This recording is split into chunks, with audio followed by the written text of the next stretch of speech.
Okay, I think we'll get started, and anybody else that joins us, we'll pop them on in. But welcome everybody to our virtual roundtable. I think I know most everyone, but again, I'm Eileen Corcoran, Community Outreach Manager at the Vermont Historical Society. And just a couple of notes for anyone who hasn't done these before. It's great if you want to keep yourself muted unless you plan to talk, just so we can keep out any background noise. And you can certainly unmute yourself if you'd like to say something, or there's a little, sort of hand waving icon you can use, and that'll let us know that you'd like to say something. You're also perfectly welcome to use the group chat function if you want to either ask a question or make a comment on that. And again, feel free to introduce yourself in the group chat box if you want to say anything about what you're here for today. But right now I'm going to turn it over to John Hart from the Sullivan Museum and History Center. And he's going to get us started talking all about museum nomenclature, which I think is, as I said, sort of a fun and geeky topic for those who are interested in things like databases and standardization. So John, welcome, thank you, and the floor is yours. Thanks. As Eileen said, my name is John Hart. I'm the director of the Sullivan Museum and History Center for the last 2 years, but for most of my professional museum career, I have been a registrar, collections manager, assistant curator of collections. So really my background is dealing with the stuff of museums. And I got involved a few years ago, excuse me, with the ASLH Nomenclature Task Force. And ASLH runs a number of these kinds of task forces that kind of get into the nitty-gritty of certain things. They have programming, education. And as Eileen so candidly pointed out, nomenclature is kind of the geeky side of museums. It's really one of those areas that, unless you're working with collections, you don't really necessarily pay much attention to. For those of us working with collections, we're kind of behind the scenes anyways, but this is really behind the scenes. So what nomenclature essentially is just the naming of an object. And the way that it developed as a method of standardization, it started under Bob Chanel back in the 60s, 70s, 80s. And the idea was to try to get museums to have something that would make talking to one another a little bit easier. And by that, I mean just working with the collections. Every museum will refer to their collections objects slightly differently, and that's not a problem. But what nomenclature tries to do is to make it a standard language across the board so that when I'm talking to somebody about an armchair, it's universal. And for certain objects, that's going to be the nature of it anyways. But for some of the more unique objects in your collections, that naming schema might not be the same from one museum to another. So what one museum may refer to as like a corn crib may not necessarily be a corn crib, say in New York. But ultimately that's what its function is. So what nomenclature tries to do at the database level is to make that kind of flow in the same direction.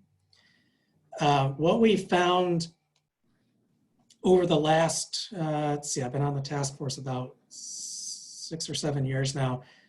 And since that time, we've published one new edition of what's considered the Nomenclature Bible. It's a book that ends up being about 3.5 to 4 inches thick, borrowing from every other naming lexicon that's kind of out there and available, from the Getty, from AAT.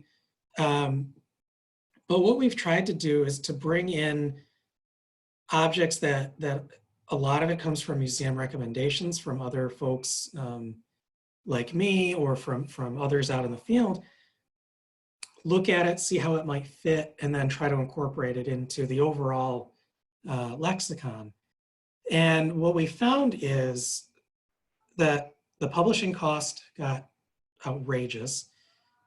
which in turn meant that the book was outrageously expensive.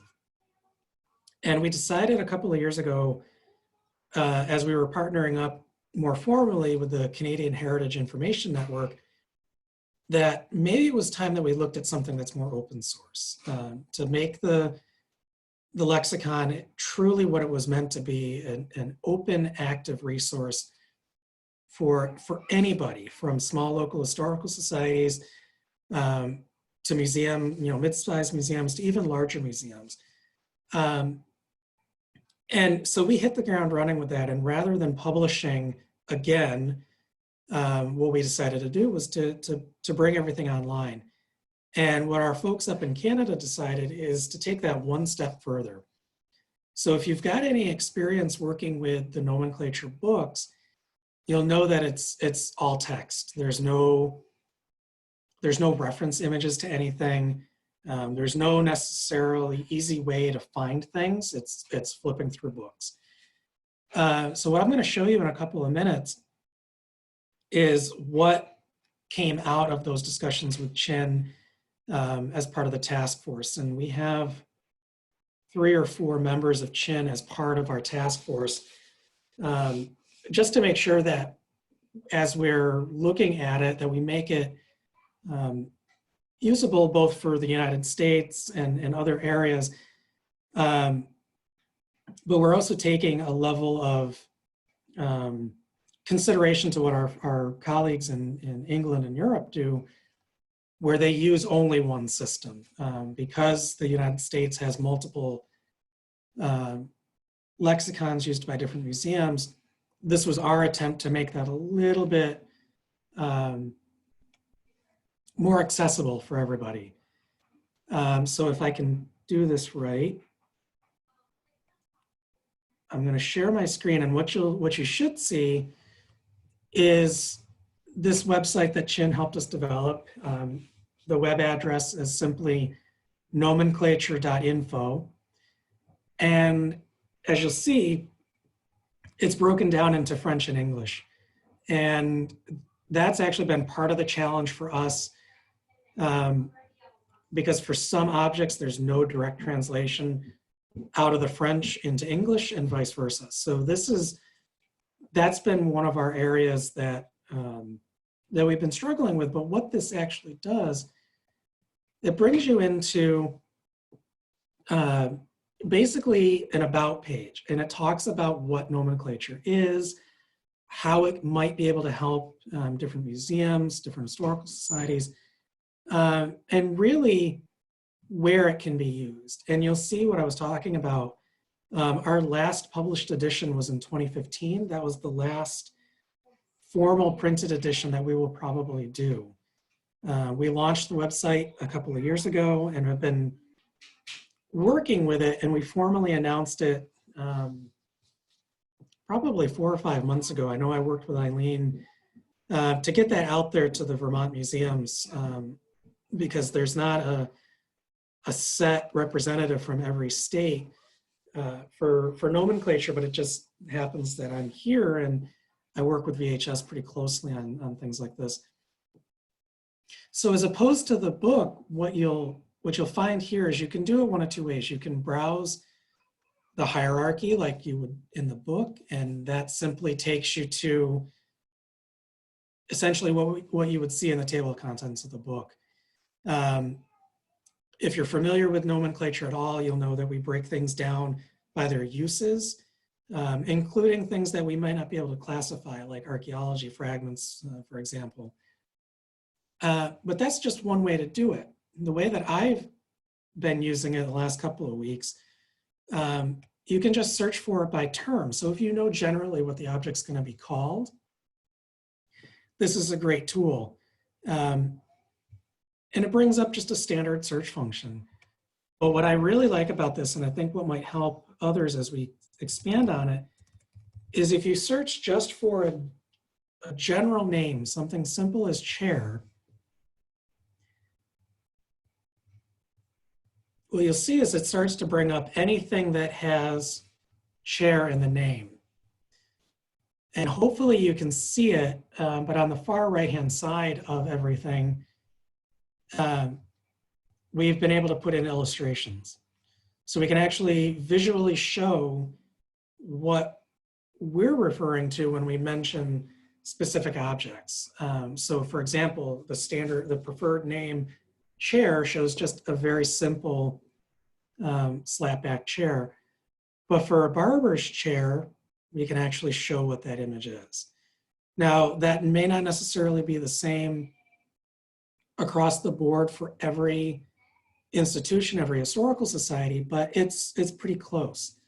And this is an evolving database. We're constantly updating it with our colleagues up in Canada, but it's getting there, and it's a very, very useful tool if you're really just starting out cataloging a collection. To give one great example, I'm on the board for the Randolph Historical Society where I live, and up until really a couple of years ago, they didn't particularly know what was in the collection. There'd never really been an inventory done. There's certainly no paperwork necessarily to speak of.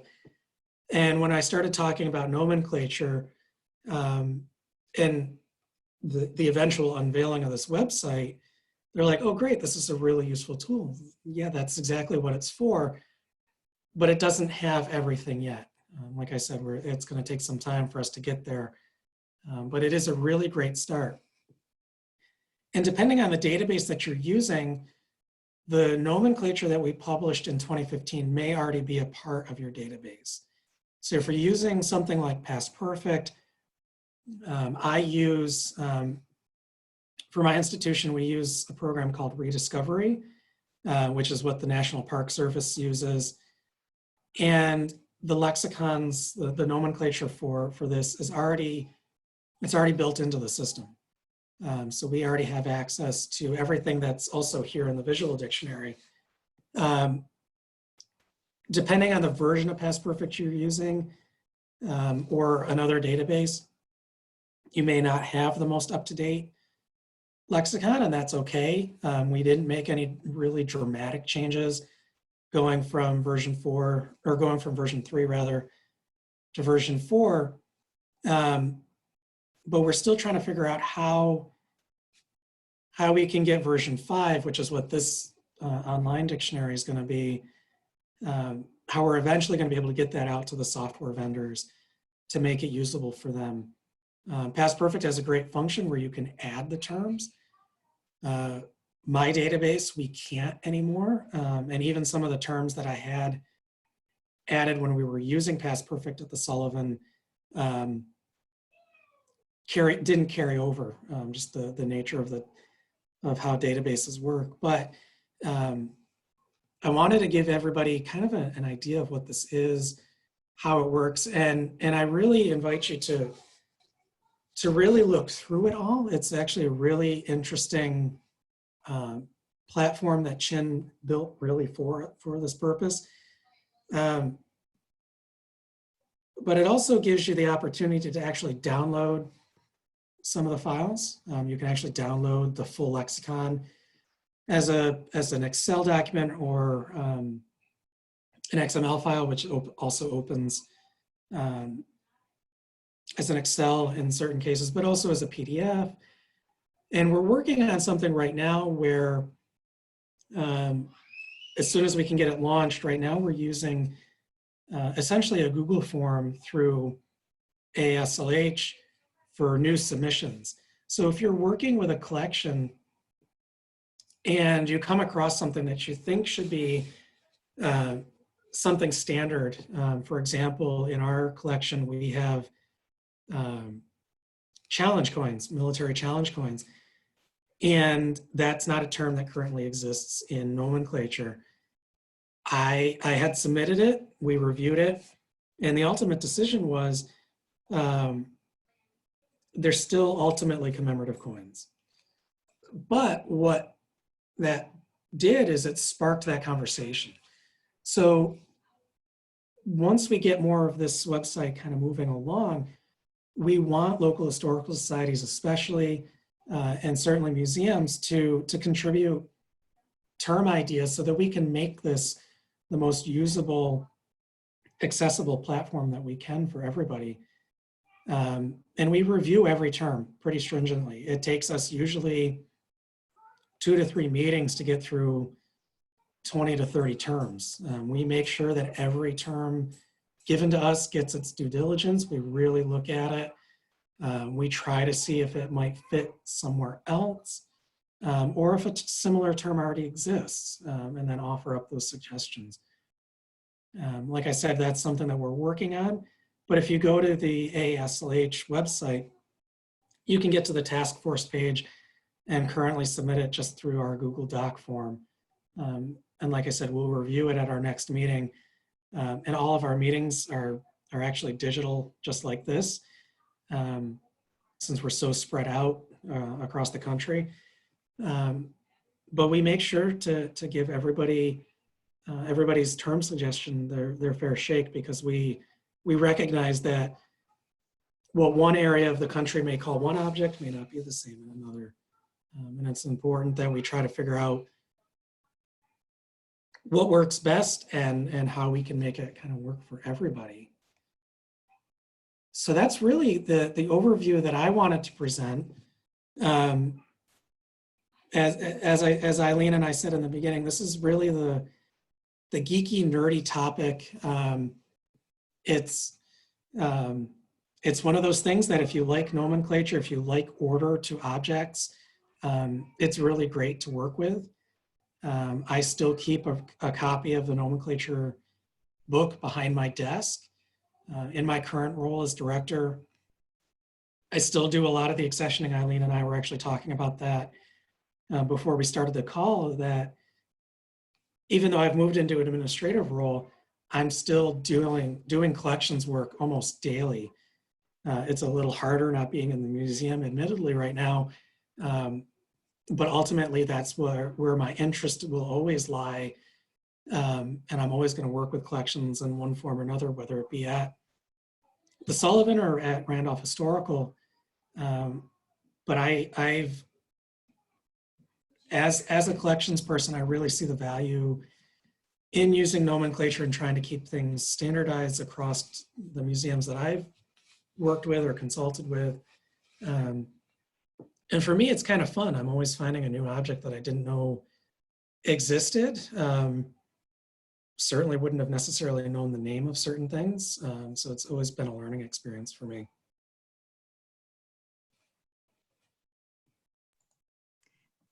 Thanks so much, John. Anybody have any questions or things they wanted to discuss right off?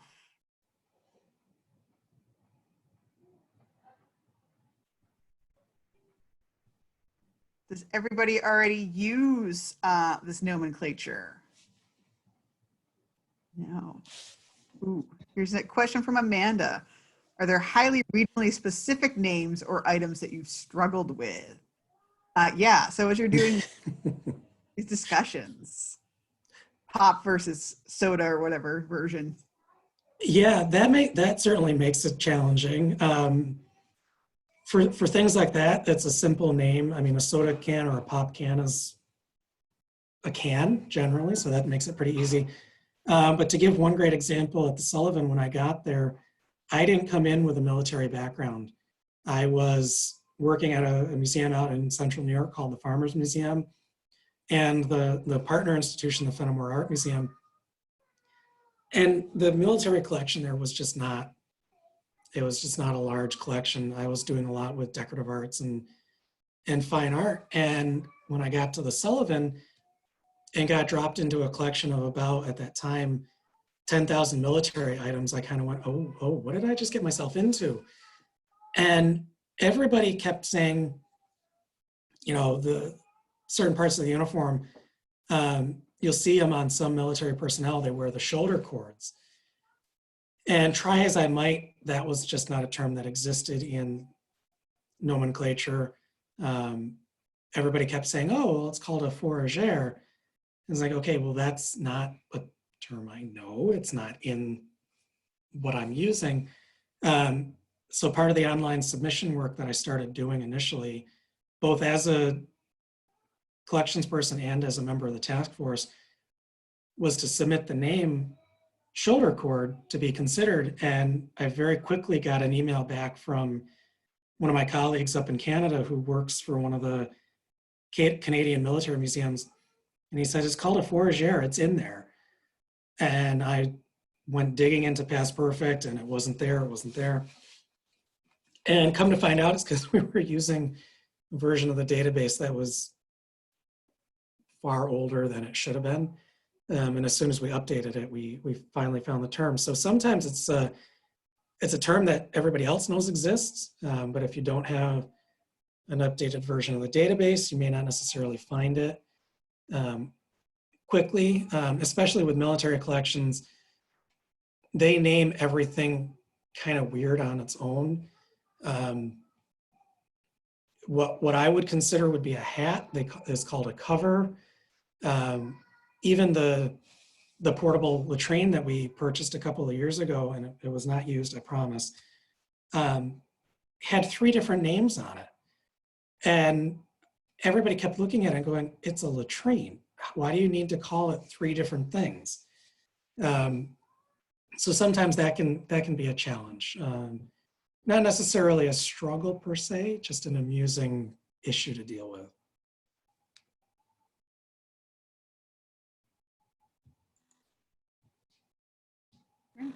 Other questions?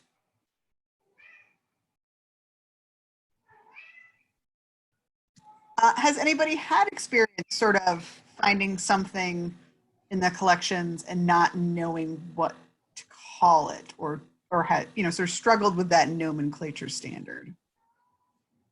Everybody's good.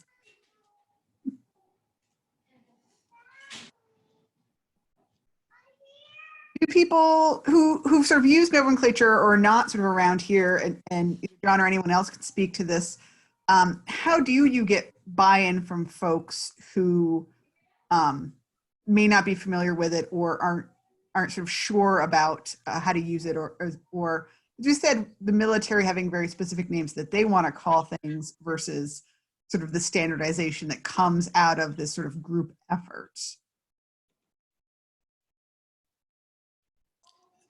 Yeah, so for our museum, it's a matter of making sure that we get things standardized to museums. I'm fortunate that I work with all branches of the military at Norwich, and I can switch relatively quickly back and forth between museum speak and, say, Marine Corps speak or Air Force. But if they come down to the museum and they're looking at something, they might not agree with what we're calling it, even though that's at the base function, that's what it is. So that is sometimes a challenge. Thankfully, we've got the battalions on campus are relatively open-minded when it comes to sort of letting us handle what we handle.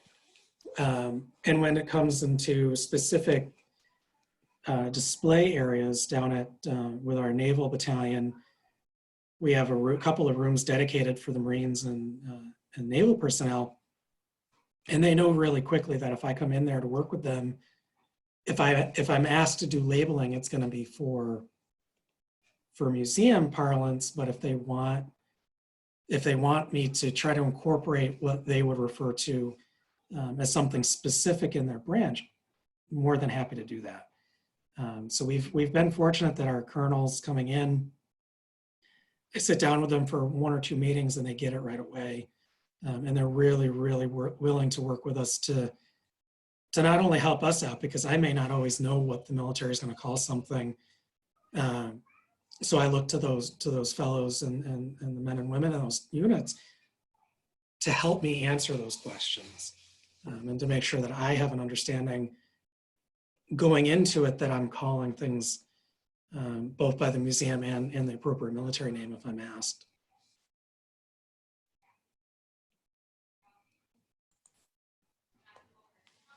So when you are doing something with a constituency that has their own specialized nomenclature or terminology, this would be one of those places where adding that as a search term would be very desirable within your institution, but not perhaps for the wider field. Or maybe that is a service to the wider field because you're not the only organization that is going to have a work with a specialized constituency. So is that part of, that seems to me like where the flexibility of the online versus the embedded lexicon is going to be highly useful to the field as a whole. Right, exactly. And like I had said earlier, the one example I always go to is what I would consider a military hat or a military cap, which in the lexicon is simply cap or hat comma military. Most branches refer to it as a cover.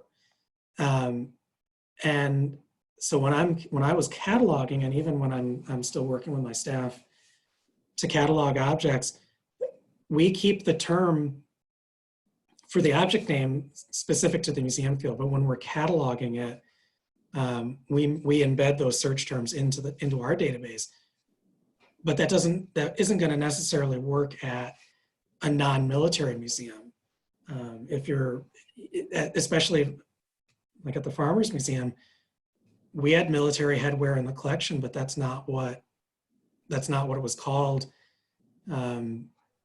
as we were cataloging it, because we were cataloging it as a decorative art or just as a standard military hat. So it is something that the task force is working on, trying to figure out how we can gel the two together so that it benefits getting the military terminology into the wider field. One of the things that is fortunate for the military side and for a lot of the Park Service sides, they can build in their own database systems with their own lexicons.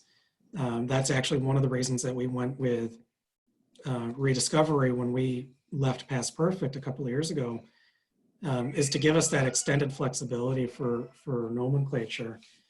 But it's also a challenge because aside from my colleague up in Canada, we're the only two military museums that are on the task force. Everybody else comes from science museums or decorative arts museums. So it's been a bit of a challenge to try to get that idea pushed through, that taking the wider military terminology and moving it into the museum field could be seen as helpful. We're getting a little bit more traction with that, but it's just an ongoing discussion.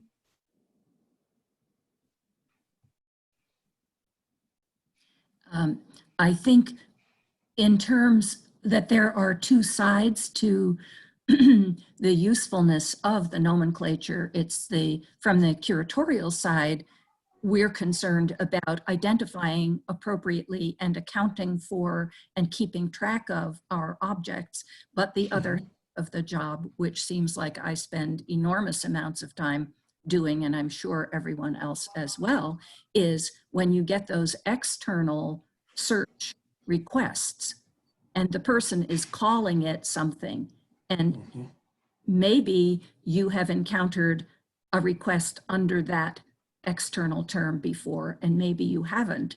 But that is where I think the ability of making those connections within the database, whether it's proprietary within your own organization or, in my view, preferably in the wider lexicon, it's to everyone's advantage to have access to the search terms that ordinary people calling in to you as the specialist, they're going to use the term that's familiar to them, or specialists from another field, they're going to use the term that is familiar to them. And the more that our tools for this management of collections allow us a wide advantage of everyone's experience built in, so that we don't have to be the translator on terms that we've never heard of. And we don't have to have a long conversation with that researcher, that person requesting the research of, do you have X, Y, or Z? The analogy that comes to mind is the adoption of scientific nomenclature for plants, botanical nomenclature for plants, or scientific nomenclature for animals, where you know you're talking about the same thing when you use the scientific term, but when you use the local common name, what is called a buttercup in one place and is called something else, you know, and it's not the scientific term, you may never know if you're talking about the same thing. So how do you know authoritatively that you have answered the question? So this is a very, very helpful discussion for me in visualizing how I can better access in what the wisdom of the wider field is. And I have a particular appreciation also for the bilingual nature. I have had the Chin print copy in my office for 25 years, 30 years, something like that, because it was bilingual. And it's been enormously helpful. And particularly here, where we are most likely, when we do bilingual labeling, to have the alternate language be French. And I wonder, in terms of national usage, whether there's any consideration of the enormous undertaking of adding a Spanish language vocabulary parallel. It's an enormous service to the field. And that's a direction that I think we're going to be moving in. One of the newest members of the task force is her primary language is English, but her family is Spanish and she's fluent. And I think that is a direction that we're going to start looking toward getting into. And you're exactly right, Eloise. I mean, one of the things that that any of the Vermont museums may need to take into consideration, and certainly the ones up towards the islands, is to have that availability of labeling dual language for French and English. And that's the beauty of having the nomenclature online and working with Chin, is that the terms are right there. It's easy to translate them through. For our colleagues down in say New York City or even Texas, you know, in southern states like that, it's not necessarily going to be simple for them to translate the Spanish to English and vice versa. So I think, yeah, that's absolutely an area that the task force needs to take on, and I'm certainly going to keep bringing that up with them. I'm kind of the one that I may be gone at meetings for a couple of days, and then I'll come back to one of their meetings. I'm like, hey, I just thought of this idea. And they're like, well, we already talked about this. I'm like, oh, well, let's stop talking. Let's just start doing it. So we can, yeah, I'll bring that up to the group. I think that's a very worthwhile discussion. And thankfully, because French and Spanish are both technically considered Romance languages, that actually should be relatively easy for us to start incorporating in some manner.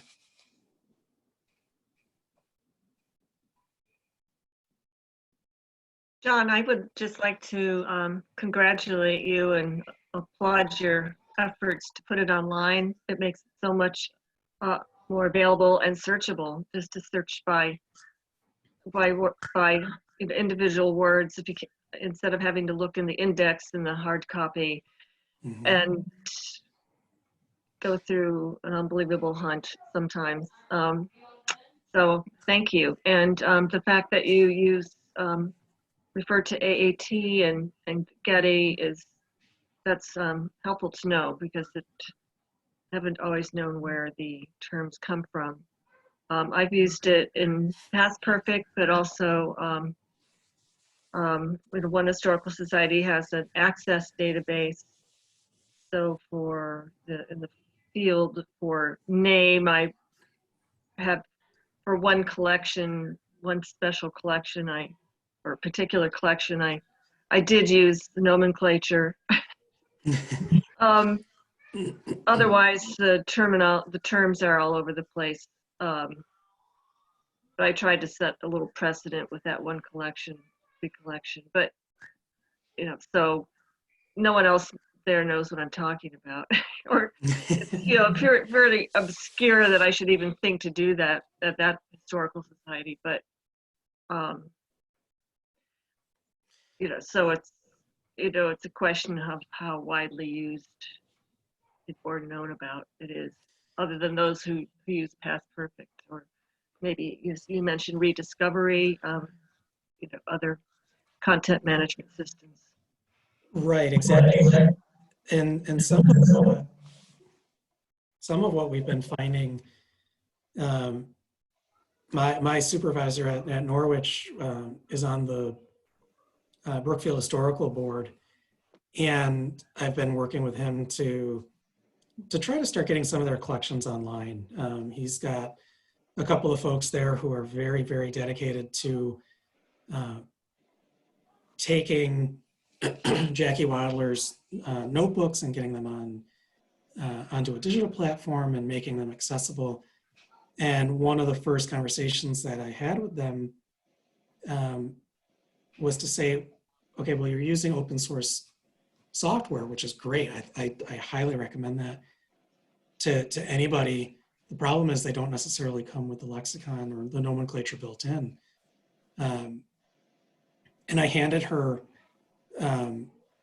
one of my copies of version 3 that I had kicking around in my office, and said, this is going to be a tough project, but this might be where you want to start in terms of looking at the names. And she said, well, what if the names that Jackie used aren't the names of the objects in the book? And I said, that's okay to have the differences. You find the appropriate field, and you generally can make it work.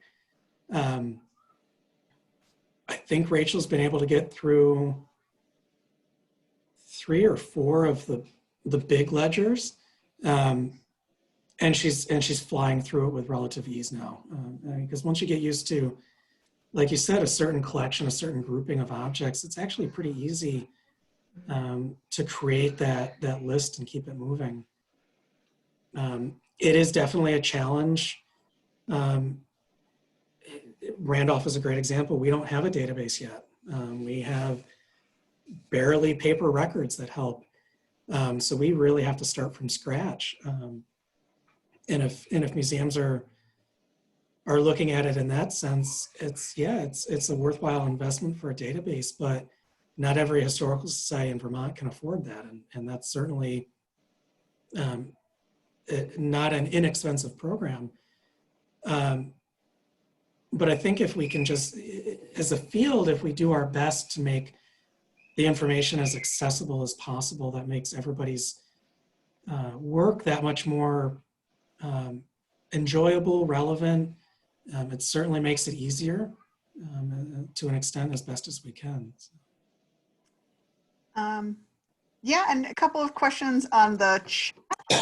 One from Rachel, asking if Chin invites submissions of images for inclusion, if somebody has a good example. I believe they do. I haven't heard that part of it, at least not from Rosemary. But it is something that we can think about and talk about and try to get to have included on the website. One of the things that I've always struggled with are those line drawings. They're good, they're illustrative, but it's nothing quite like seeing an actual object to compare it to. I think it'd be something that they'd be open to. I just would have to talk to them, and we'd have to figure out how to build that into their website. Unfortunately, as we're all on stay-at-home orders, they are too, and actually they've got it a little bit worse. Rosemary, for example, who's part of Chin and does a lot of the work with the website, she was actually told stop logging into the servers because that takes up so much bandwidth for her colleagues. So we're kind of at a standstill right now, but it is something that we can think about for the future. Absolutely.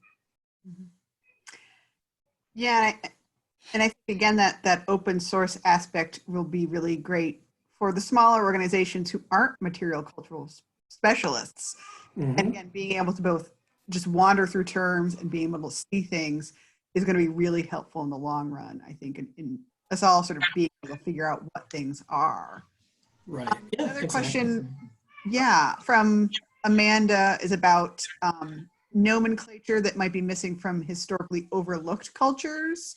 Is that something you guys have talked about as a task force at all? We've tried to. One of the areas that we recognize as a challenge, especially for us, is to look at Native American objects. And every Native American tribe has a different name for very different, or for very similar objects, rather.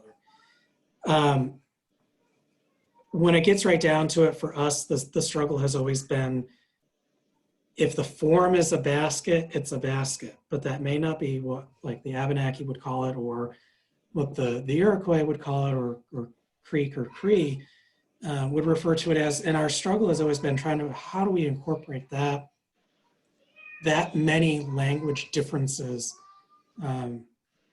into something that's supposed to be easy to use.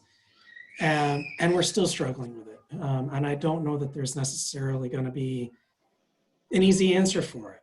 And that's a hardship that we recognize. I certainly have dealt with it at other museums and historical sites. We had at Fenimore Art Museum, we had a huge collection of Native American objects. And the curator of that particular collection at one point just threw up her hands and said, I'm just going to do it my own way. And we kind of had to let her do it because the database didn't support what she needed. And we recognized that, and she put in the naming conventions that she needed, and that was that.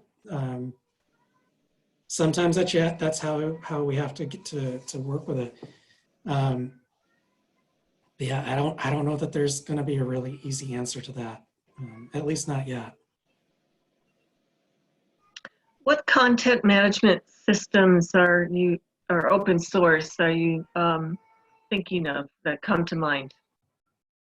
The one that I'm thinking off the top of my head, I think is what Brookfield uses. It's eHive or eCollections Hive, something like that. And it's just an online web platform that you can get in and you can organize the collection. What it does for Brookfield is it lets them get the collection searchable online too. And the only reason I'm thinking it's eHive is because my boss is a beekeeper, and I'm pretty sure that's probably why he chose that one. There's a lot out there though. If you search collection management systems, you can find a fair number of them. Past Perfect itself just went to an online platform finally after a couple of years of being in development, which like the database that we use at the Sullivan is all cloud-based. We can get into it online, same with eHive, so that we can actually work on it from anywhere that we have an internet connection. But there's certainly others out there. A simple Google search should bring up a decent amount of them, some better than others. From what I could see with eHive, it was pretty good. It was pretty solid for what they specifically needed it for their collection. When I get moving a little bit more with Randolph Historical, we're probably going to try to get the Historical Society to invest in Past Perfect, simply because that's just an easy program to pick up and run with. The challenge for us at Randolph is, like I said, we have no real ledgers, no real paperwork, so we really are starting from ground zero, which is a good and a bad thing. It's bad that we don't always know who gave us things, but it's good that we can start somewhere fresh and kind of envision where we want to take it all. But I would say eHive, pretty good from what I've seen. Okay, thanks. I noticed that Rachel added collection space. Yep, that's another one. Yep. Great, thanks. Yeah.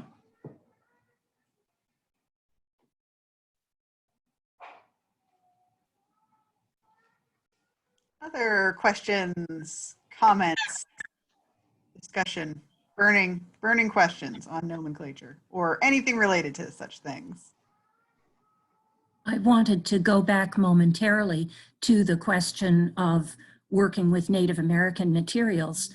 I had two thoughts about that. One is that in Vermont, where the majority of materials we are likely to have would be Abenaki or Iroquois.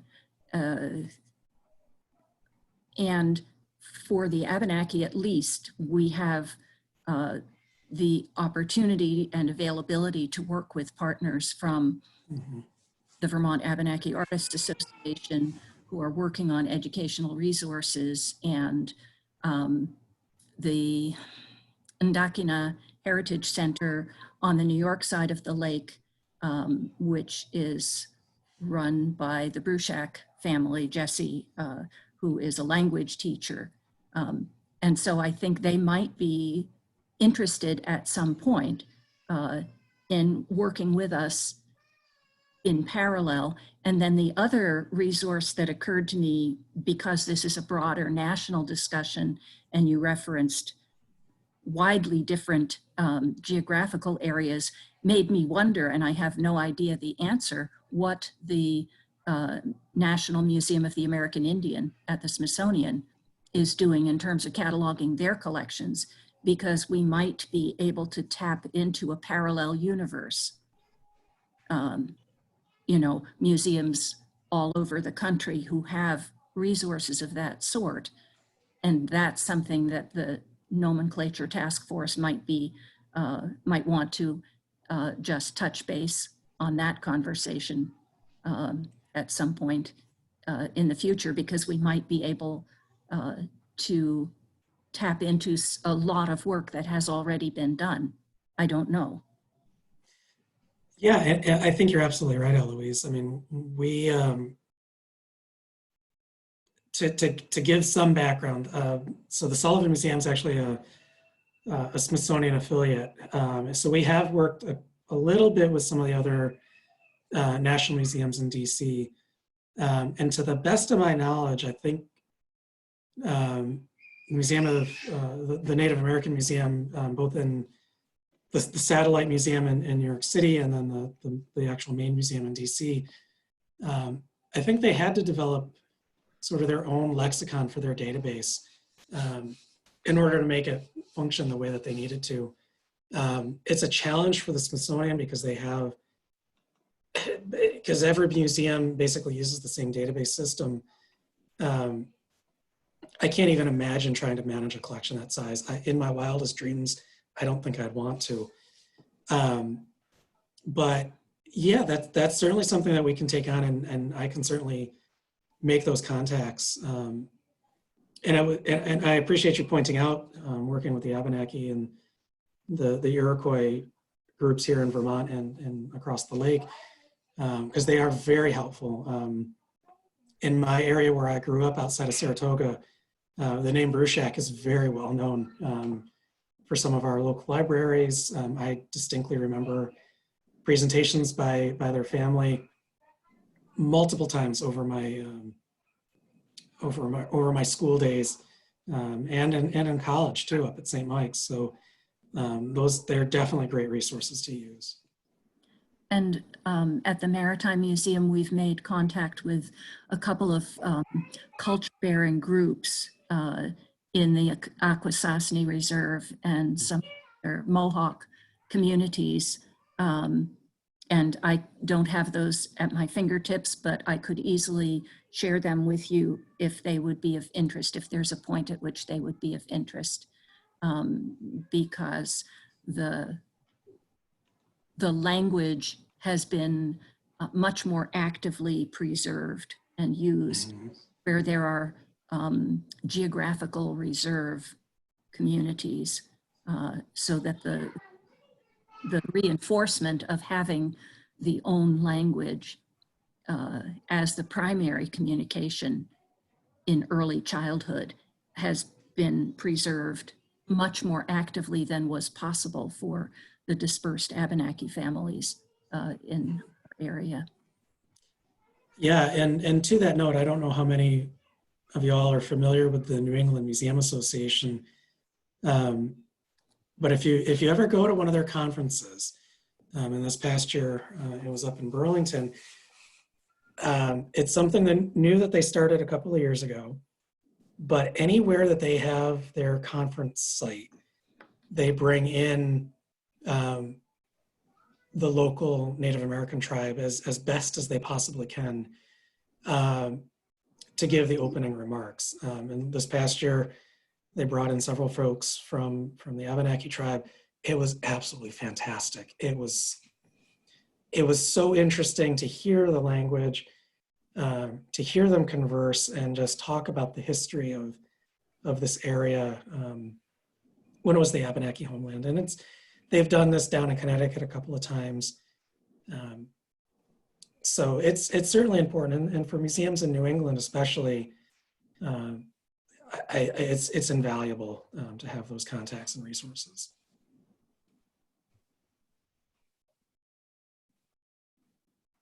Great. Yeah, and I like that idea too, sort of what Eloise is talking about, and John, of that idea of building a sort of a dictionary for museums, so that we could create, bilingual labels for a Native American object that use the language of the culture as well as English and or French, in that same way of sharing and making sure that we're using terms and making that language accessible again as well. I think that would be a really intriguing thing to do. Yeah, absolutely. Other questions? Anything else bubbling up folks want to talk about?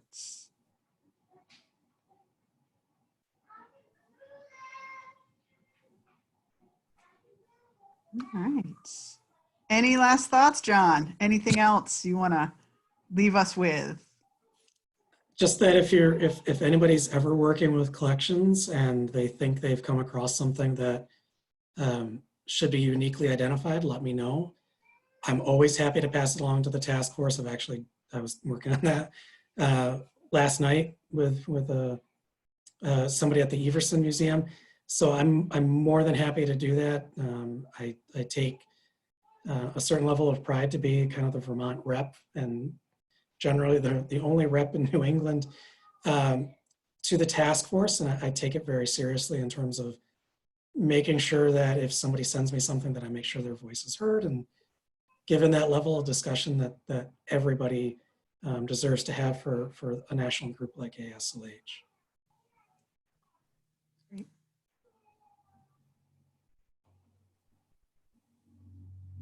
Okay.